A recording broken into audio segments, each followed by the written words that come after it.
Assalamualaikum warahmatullahi wabarakatuh. Perkenalkan, kami dari kelompok 11 akan mempresentasikan materi bertemakan penegakan hukum Islam di Indonesia. Sebelumnya, perkenalkan, nama saya Melisa Erlin Novitasari, NIM 1119048, dan rekan saya Maria Kholida, NIM 1119041. Langsung saja. Penegakan hukum Islam melalui peradilan dan non-peradilan. Peradilan sendiri berfungsi sebagai alat untuk mengubah masyarakat.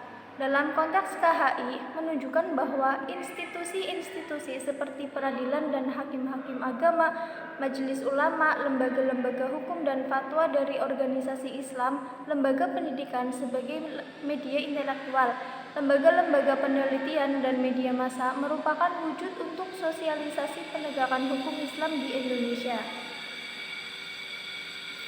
Peradilan sendiri dapat diidentifikasi sebagai bagian dari pranata hukum atau legal institution untuk memenuhi kebutuhan penegak hukum dan keadilan. Pentingnya lembaga peradilan sebagai wadah integrasi dari berbagai kepentingan, baik kepentingan negara, kepentingan hukum, dan kepentingan masyarakat.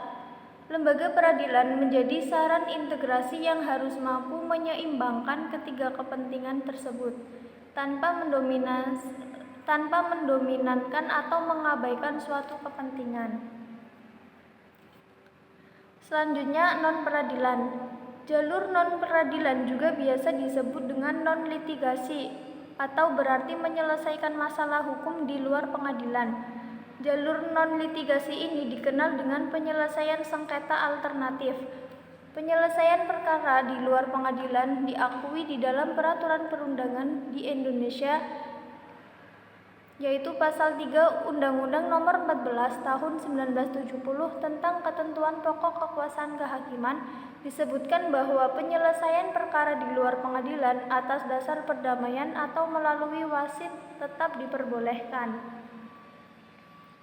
Penyelesaian sengketa melalui non-litigasi jauh lebih efektif dan efisien. Sebabnya pada masa belakangan ini berkembangnya berbagai cara penyelesaian sengketa di luar pengadilan yang dikenal dengan ADR dalam berbagai bentuk, seperti arbitrase, negosiasi, mediasi, konsiliasi, dan yang terakhir penilaian ahli. Selanjutnya, unifikasi dan pluralitas hukum di Indonesia yang akan dipaparkan oleh rekan saya Maria Kholida.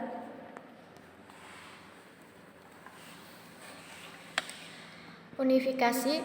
Ketika berbicara tentang unifikasi, Umar Said menyebutkan bahwa unifikasi adalah penyatuan hukum yang berlaku secara nasional atau penyatuan pemberlakuan hukum secara nasional. Penyatuan hukum secara nasional untuk hukum-hukum yang bersifat sensitif, yaitu hukum-hukum yang mengarah kepada pelaksana hukum, kebiasaan sangat sulit untuk diunifikasi karena masing-masing daerah memiliki adat istiadat yang berbeda, seperti contohnya Undang-Undang tentang pornografi yang banyak mendapat penolakan dari masyarakat di daerah yang menganggap jika UU tersebut dilaksanakan akan memengaruhi esensi pelaksanaan kegiatan adat di daerah mereka. Pluralisme hukum atau legal pluralisme kerap diartikan sebagai keragaman hukum. Menurut John Griff, pluralisme hukum adalah hadirnya lebih dari satu aturan hukum dalam sebuah lingkungan sosial. John Griff mendefinisikan pluralisme hukum sebagai suatu situasi di mana dua atau lebih sistem hukum bekerja secara berdampingan dalam suatu bidang kehidupan sosial yang sama. Hooker menegaskan dalam pluralisme hukum harus ada interaksi antara berbagai hukum yang beragam itu. Pluralisme hukum memandang bahwa semua hukum adalah sama dan harus diberlakukan sederajat.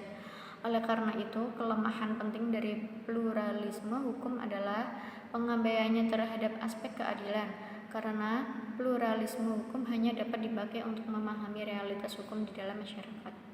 Sekian dari kelompok kami.